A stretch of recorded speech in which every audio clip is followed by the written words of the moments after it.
Hello students, welcome back to प्रेपॉन।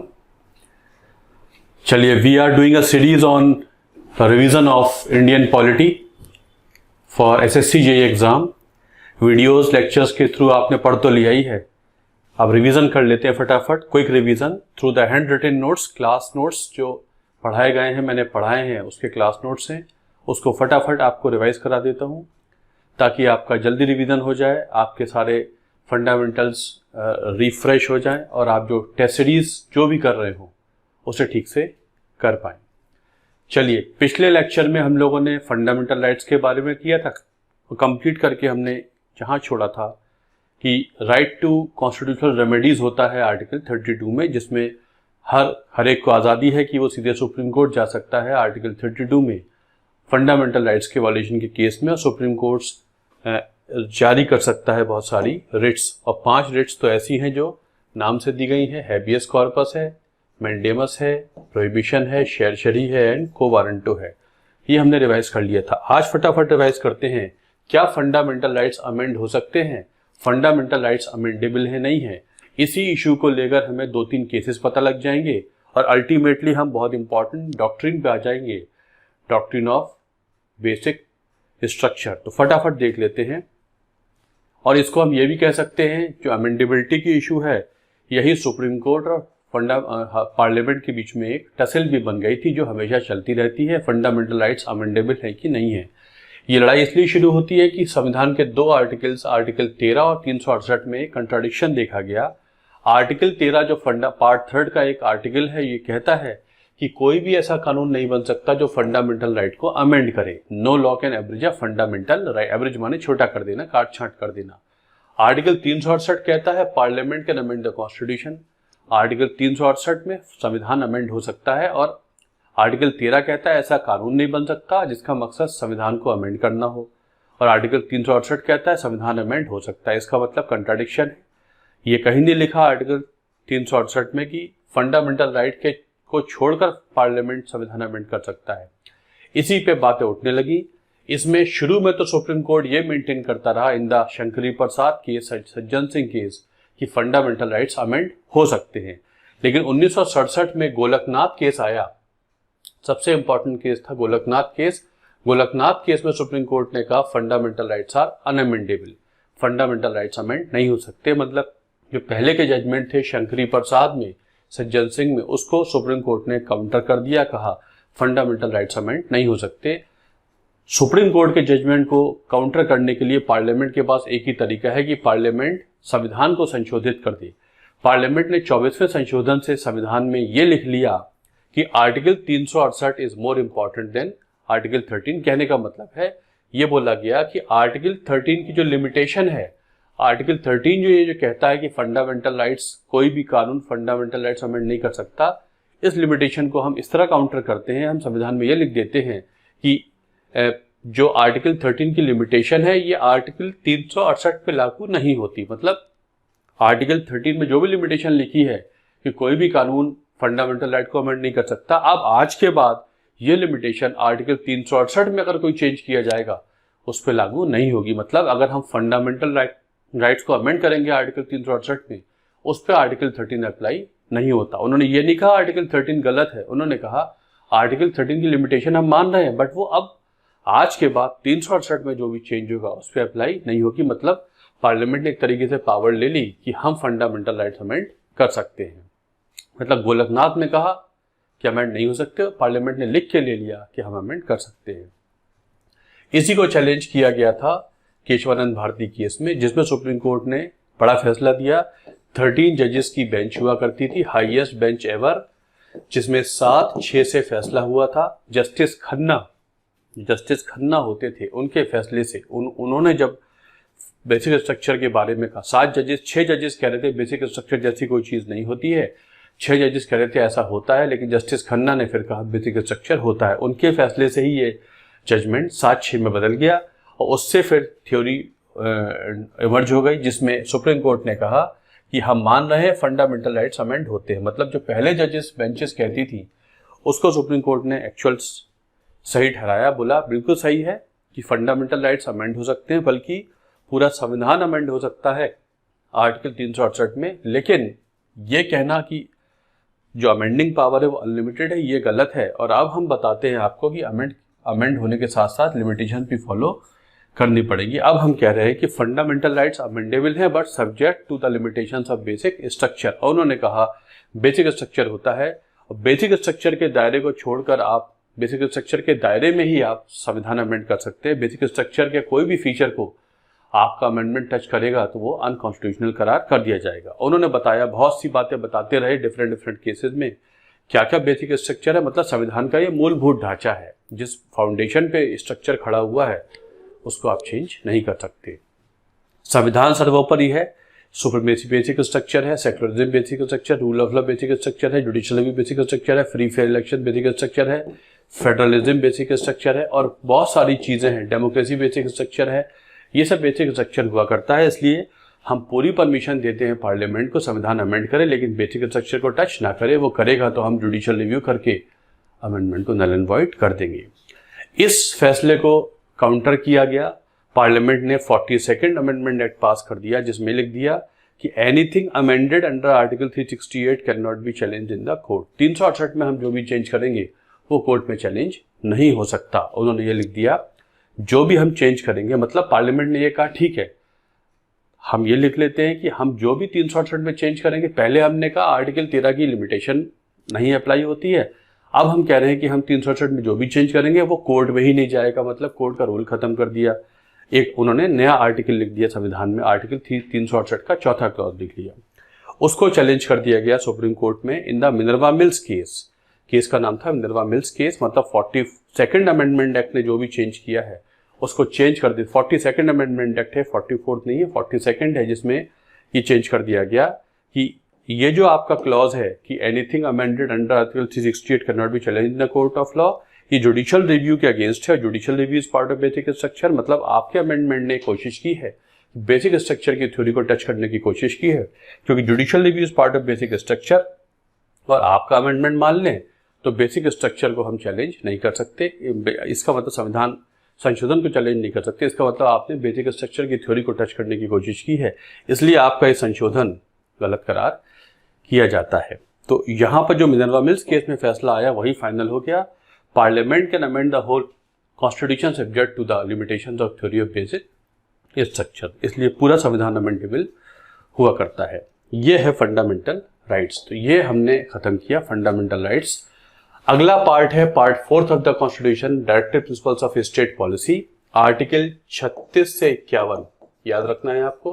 Part 4 of the constitution कहां से लिया गया है? आयरलैंड से लिया गया है। ये गवर्नमेंट ऑफ इंडिया एक्ट 1935, वो कानून जो हमारे ऊपर इंडिपेंडेंस से पहले चलता था, आखिरी कानून जो भारत के लिए पास हुआ इंग्लैंड की पार्लियामेंट में, उसमें इसे कहते थे इंस्ट्रूमेंट ऑफ इंस्ट्रक्शंस। और इंडिपेंडेंस के बाद इसको कहा गया DPSP, part 4 of the constitution. हमारा ऑफिशियल सोर्स आयरलैंड है। डीपीएसपी क्या है? DPSP are suggestions of constitution makers for policy makers stating that while formulating policy follow the directions. ये पॉलिसी मेकर्स के लिए क्या है? ये इस सजेशंस हैं संविधान निर्माताओं की तरफ से कि जब भी पॉलिसी बनाए इनको फॉलो करें, क्योंकि इनको फॉलो करने से जो पॉलिसी बनेगी उसका उद्देश्य लोगों का वेलफेयर करना ही होता है। इसलिए इन प्रिंसिपल्स को फॉलो करने से जो पॉलिसी निकल के आएगी वो लोगों का वेलफेयर ही करेगी, क्योंकि पार्ट 4 का उद्देश्य लोगों का वेलफेयर करना ही होता है। लेकिन ये भी लिखा है इसमें कि डीपीएसपी जस्टिशिएबल नहीं है। जैसे फंडामेंटल राइट जस्टिशिएबल है, क्या मतलब? अगर हमारे फंडामेंटल राइट वॉयलेट हो जाए तो हम कोर्ट जाके रेमेडी ले सकते हैं आर्टिकल 32 में। लेकिन डीपीएसपी अगर सरकारें लागू ना करें, वो अपनी पॉलिसी बनाते समय डीपीएसपी का ख्याल ना रखें, तो कम से कम हम कोर्ट जाके कोई फैसला नहीं, कोई रेमेडी नहीं ले सकते। तो इसे कहते हैं नॉन जस्टिशिएबल, मतलब इनका ना होना कोर्ट में चैलेंज नहीं हो सकता है। DPSP basically socio economic rights होते हैं और सोशियो इकोनॉमिक राइट्स को लागू करने के लिए समय और पैसा चाहिए होता है। और जिस समय देश आजाद हुआ था उसके पास इतना पैसा नहीं था कि वो राइट टू एम्प्लॉयमेंट को फंडामेंटल राइट बना दे, सभी को पूरी हेल्थ दे दे, सभी को रोजगार दे दे। इसलिए इसको जस्टिशिएबल नहीं बनाया गया। इसका जस्टिशिएबल नहीं है, इसका मतलब ये नहीं है कि ये इंपॉर्टेंट नहीं है, बहुत इंपॉर्टेंट है, क्योंकि इनके पूरे इंप्लीमेंट होने के लिए पैसा चाहिए और पैसा देश के पास समय के साथ ही उपलब्ध हो सकता है, इसलिए जस्टिशिएबल नहीं है। ये डीपीएसपी होते हैं। आर्टिकल 37 से शुरू होते हैं। पहला इंपॉर्टेंट आर्टिकल 38 है, वो कहता है स्टेट शैल मेक पॉलिसी। 39 आर्टिकल 38 कहता है भारत को बनाया जाए एक वेलफेयर स्टेट। तो अगर कभी भी एग्जाम में क्वेश्चन आ जाए किस आर्टिकल में लिखा है कि India should be a welfare state, तो आप आर्टिकल 38 तुरंत लगा दीजिए। आर्टिकल 38 का मोटे मोटे तौर पे कहता है कि वो लोगों का वेलफेयर करना सरकारों का काम होता है। आर्टिकल 39 कुछ छोटे मोटे मुद्दे बताता है जिसपे वेलफेयर होना चाहिए। कहता है state shell make policy in such a way, state policy कुछ ऐसे बनाए कि ये 3-4-5 इंपॉर्टेंट चीजें फुलफिल हो जाएं। पहला, there are adequate means of livelihood for all, मतलब सभी लोग अपने जीवन यापन के लिए सफिशिएंट पैसा पैदा कर पाए, ऐसी पॉलिसी बनाए। Material resources of the country should be used for common good, जो देश के आर्थिक संसाधन हैं वो सभी के बेटरमेंट के लिए इस्तेमाल हो। ऐसा ना हो आर्थिक संसाधन कुछ के लिए इस्तेमाल हो जाए, कुछ के लिए इस्तेमाल ना हो। Material resources of the country should be used for the common, ज्यादाओं के लिए इस्तेमाल हो। There shall not be concentration of wealth in few hands, पैसा कुछ ही हाथों में सिमट के ना रहे। ऐसी इकोनॉमिक पॉलिसी बनाइए कि पैसा कुछ ही हाथों में सिमट कर ना रह जाए। ऐसा ना हो कि सारी ही कंपनियां एक ही व्यक्ति के पास चली जाएं, एक ही बिजनेस हाउस के पास चले जाएं, सारे न्यूज चैनल्स एक ही बिजनेस हाउस के पास चले जाएं, या सारे न्यूज चैनल्स एक ही दो लोगों के पास चले जाएं। जब भी पॉलिसी बनाए ऐसा देखें, ऐसा ना हो कि जितना भी देश के आय के संसाधन हैं वो कुछ ही हाथों में सिमट कर रह जाए। सभी को हो सकता है equal pay for equal work, जहां तक हो सके उतने ही काम के लिए उतना पैसा दिया जाए। Article 39 small A B C D E और एफ भी हुआ करते हैं, जहां पे बच्चों के विकास के लिए काम किया जाए, ऐसी योजनाएं बनाई जाएं ताकि बच्चों का शोषण ना हो, बुजुर्गों को वो काम ना करना पड़े जो उनकी एज को सूट नहीं करता। तो यहाँ पर कुछ वनरेबल सेक्शंस के लिए बात की गई है ताकि उनके बेटरमेंट के लिए काम हो पाए। आर्टिकल 40 कहता है पंचायती राज को डेवलप करो। पंचायती राज के बारे में हमारे संविधान में ओरिजिनली प्रोविजंस नहीं हुआ करते थे, एक ही प्रोविजन था आर्टिकल 40। आर्टिकल 40 में डायरेक्शन दे दिया गया कि सरकारें काम करें ताकि पंचायती राज सिस्टम डेवलप हो जाए, मतलब विलेज पंचायत डेवलप की जाए। विलेज पंचायत डेवलप करने के लिए बलवंत राय मेहता कमेटी अपॉइंट हुई। 1957 में इसने अपनी रिपोर्ट दी। बलवंत राय मेहता कमेटी, एक देश में प्रोग्राम चला था कम्युनिटी डेवलपमेंट प्रोग्राम 1952 में। ये पहला प्रोग्राम था रूरल मासेस के लिए, सीडीपी कहते हैं इसे। सीडीपी को रिव्यू करने के लिए कमेटी बनाई गई थी, बलवंत राय मेहता कमेटी, और यह भी कहा गया कि पंचायती राज सिस्टम को कैसे डेवलप किया जाए। बलवंत राय मेहता कमेटी ने रिपोर्ट दे दी और कहा कि 3 टियर सिस्टम लागू कीजिए, पंचायतों को 3 लेवल पे लागू कीजिए। विलेज पंचायत, हर गांव में हो विलेज पंचायत, कुछ गांवों के ऊपर हो पंचायत समिति, और जिले में जितने भी पंचायत हैं उनकी पंचायत कहलाएगी जिला परिषद। मतलब मोटे मोटे तौर पे बलवंत राय कमेटी ने कहा 3 टियर सिस्टम बना दीजिए पंचायती राज सिस्टम को लागू करने के लिए। ये सिस्टम लागू हुआ, लेकिन इसी बेस पर एक पहली पंचायत शुरू होती है 1959 पे नागौर डिस्ट्रिक्ट ऑफ राजस्थान में। ठीक है, उसके बाद अशोक मेहता कमेटी आती है, जीवीके राव कमेटी आती है, अशोक मेहता कमेटी आती है 1977-1978 में। ठीक है, जीवीके राव कमेटी 1995 में आती है, जीवीके राव कमेटी, ये सब पंचायती राज कमेटी है। एल एम सिंघवी कमेटी 1986 में आती है। ये सब पंचायत की कमेटी हैं। Ultimately L M Singhvi committee ने कहा कि जब तक पंचायतों को आप संवैधानिक दर्जा नहीं देंगे तब तक बात नहीं बनेगी। ऐसे कमेटीज की रिपोर्ट पे बात नहीं बन सकती है। पंचायत इलेक्शन हो रहे हैं, नहीं हो रहे, रिसोर्सेज कैसे जाएंगे, ये सब के बारे में कुछ पता नहीं था। फाइनली पार्लियामेंट ने 73rd अमेंडमेंट एक्ट पास कर दिया और संविधान में जोड़ दिया पार्ट 9 पहले भी था लेकिन वो खाली पड़ा हुआ था, उससे कुछ डिलीट कर दिया गया था। तो पार्ट 9 का नाम हो गया पंचायत, और साथ साथ शेड्यूल 11 ऐड किया गया। संविधान में ओरिजिनली 8 शेड्यूल होते थे, 10वां शेड्यूल एंटी डिफेक्शन लॉ के तौर पे ऐड हुआ और 11वां शेड्यूल ऐड हो जाता है। तो 73rd अमेंडमेंट से 2 एडिशन हुए। एक तो पार्ट 9 ऐड हो गया जिसमें आर्टिकल 243 से 243 जी तक हो जाता है। 243 ये जी या एच देख लीजिएगा। 243 आर्टिकल 243 है, 243 कैपिटल ए, 243 कैपिटल बी, सी, इस तरीके से ये हुआ करता है। और शेड्यूल 11 ऐड हो जाता है, और शेड्यूल 11 में 29 सब्जेक्ट्स दिए हुए हैं जिन पे पंचायतें काम कर सकती है। ये छोटे छोटे क्वेश्चन आ जाते हैं। 29 सब्जेक्ट्स है जो पंचायतों की, जैसे यूनियन लिस्ट होती है, स्टेट लिस्ट होती है, पंचायतों की लिस्ट है। और इसी सेशन में 74th अमेंडमेंट पास हुआ जिसमें पार्ट 9 ऐड हो जाता है एज म्युनिसिपैलिटीज, और शेड्यूल 12 ऐड हो जाता है जिसमें 18 सब्जेक्ट्स हैं जिसपे म्युनिसिपैलिटीज काम कर सकती हैं। इस तरीके से local self government, rural local government, urban local government add हो जाता है बाई आर्टिकल 40 के पर्पस को लागू करने के लिए। आर्टिकल 41 कहता है state shall provide right to work subject to economic capacity. जहां तक हो सके सबको रोजगार देने की कोशिश की जाए, तो इसमें मनरेगा पॉलिसी बन जाती है। 2005 में मनरेगा एक्ट पास हो गया ताकि सरकार रूरल मासेस को अनस्किल्ड जॉब देने की बात करती है। अगर जॉब नहीं मिलेगी कुछ एप्लीकेशन देने के बाद तो कुछ भत्ता दिया जाएगा। Mahatma Gandhi national rural employment guarantee act, ये एक ऐसी स्कीम है, योजना, जिसके लिए कानून पास किया गया है। तो आर्टिकल 41 का फुलफिलमेंट मनरेगा की पॉलिसी मानी जा सकती है। ये रूरल मासेस को एक गारंटी देती है, अनस्किल्ड लेबर की गारंटी देती है, जॉब की गारंटी, मतलब जॉब की गारंटी फंडामेंटल राइट नहीं है, बट DPSP है। आर्टिकल 44 कहता है कि देयर शैल बी, आर्टिकल 40 है, 42 कहता है मैटरनिटी रिलीफ होनी चाहिए, आर्टिकल 42 कहता है मैटरनिटी रिलीफ होनी चाहिए। 43 कहता है कि जितनी भी लेबर हैं, वर्कर्स हैं, चाहे वो एग्रीकल्चरल हो या इंडस्ट्रियल हो, वर्कर्स के लिए बात की गई है। वर्कर्स हो चाहे एग्रीकल्चरल हो या इंडस्ट्रियल हो, इन सबको मिलना चाहिए लिविंग वेज, मतलब इनको इतना पैसा तो दो ताकि ये अपने जीवन यापन के साथ साथ अपने बच्चों की शिक्षा, इंश्योरेंस, अपनी हेल्थ के लिए भी काम कर पाएं। लिविंग वेज का मतलब है मिनिमम वेज में कुछ और ऐड हो ताकि फ्यूचर की प्लानिंग भी कर पाएं, तो उस पर काम किया जाए। अभी लेबर कोड, 4 लेबर कोड सरकार ने पास किए हैं, 4 लेबर कोड सरकार ने पास किए हैं। Code on wages, code of wages है, कोड ऑन ऑक्यूपेशनल सेफ्टी है, कोड ऑन इंडस्ट्रियल रिलेशंस है। ये बहुत सारे 4 लेबर कोड पास किए हैं। बहुत सारे लेबर लॉस को मिलाकर बस 4 कोड में तब्दील कर दिया गया है, अब ये लागू नहीं हुए हैं। तो ये आर्टिकल 43 कहता है वर्कर्स चाहे इंडस्ट्रियल हो, एग्रीकल्चरल हो, उनको ऐसी योजनाएं बनाओ ताकि उनका इकोनॉमिक डेवलपमेंट हो पाए, उनकी जो तनख्वाह है वो लिविंग वेज होनी चाहिए।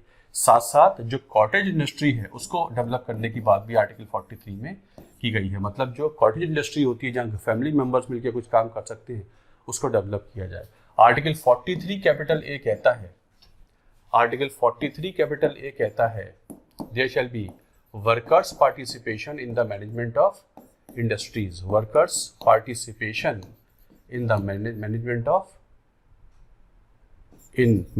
Of industries. जो इंडस्ट्रीज हैं उनमें वर्कर्स का पार्टिसिपेशन भी होना चाहिए। Article 43 capital A added by 42nd amendment act 1976। Article 43 capital A added by 42nd amendment 1946, 43A। और 43B ये कहता है कि कोऑपरेटिव्स बनाना, सरकार कोऑपरेटिव्स बनाए, सहकारी समितियां बनाए। आर्टिकल 43 कैपिटल बी कहता है सरकार कोऑपरेटिव्स बनाए। ये ऐड किए गया 97th अमेंडमेंट एक्ट 2011 से। कोऑपरेटिव्स बनाए, सरकार कोऑपरेटिव्स बनाए। आर्टिकल 44 कहता है यूनिफॉर्म सिविल कोड होने चाहिए, मतलब देश में सिविल कोड एक सा होना चाहिए। जैसे यूनिफॉर्म क्रिमिनल कोड है, चाहे कोई भी क्राइम करे, कहीं भी करे, सबके लिए सजा एक सी है। सिविल कोड एक सा नहीं है। अपने शादी ब्याह तलाक के मुद्दों के लिए, बच्चों को अडॉप्ट करने के मुद्दों के लिए सभी अपने पर्सनल लॉ से गवर्न होते हैं। तो उद्देश्य ये है कि एक 44th अमेंडमेंट एक्ट के तहत, 44 आर्टिकल के तहत कोशिश की जाएगी यूनिफॉर्म सिविल कोड होना चाहिए। उत्तराखंड ने, गोवा में यूनिफॉर्म सिविल कोड हुआ करता है। अभी उत्तराखंड राज्य ने बोला है कि हम यूनिफॉर्म सिविल कोड अपने राज्य में लागू करेंगे। उन्होंने एक कमेटी भी बनाई है, सुप्रीम कोर्ट की एक रिटायर्ड जज हैं रंजना प्रकाश देसाई, उनके अध्यक्षता में एक कमेटी बनाई है ताकि उत्तराखंड राज्य में यूनिफॉर्म सिविल कोड लागू किया जा सके। तो आर्टिकल 45 कहता है कि बच्चों को शिक्षा के लिए काम करना चाहिए। पहले इसमें लिखा था care and education for children up to the age of 14 years, लेकिन आपको बताया मैंने 86th अमेंडमेंट एक्ट से तो ये बच्चों को शिक्षा का अधिकार क्या हो गया, फंडामेंटल राइट। जो 14 ईयर्स था उसे अब कर दिया गया 6 साल तक। तो 6 साल तक के बच्चों के लिए केयर होनी चाहिए और शिक्षा का इंतजाम करे, मतलब 6 साल तक के बच्चों के लिए शिक्षा का अधिकार अभी फंडामेंटल राइट नहीं है। ठीक है, 86 अमेंडमेंट एक्ट ने ये चेंज किया था आर्टिकल 45 में। तो ये कुछ इंपॉर्टेंट DPSP हैं। अगले लेक्चर में हम बाकी के DPSP करेंगे और देखेंगे कि फंडामेंटल राइट और DPSP में क्या फर्क हुआ करता है। Thanks lot for watching this video. Prepon की टेस्ट सीरीज चल रही है GS के लिए, SSC JEE की। बहुत से बच्चों ने ज्वाइन की है, आप ज्वाइन करेंगे, आपको फायदा होगा। Thank you very much.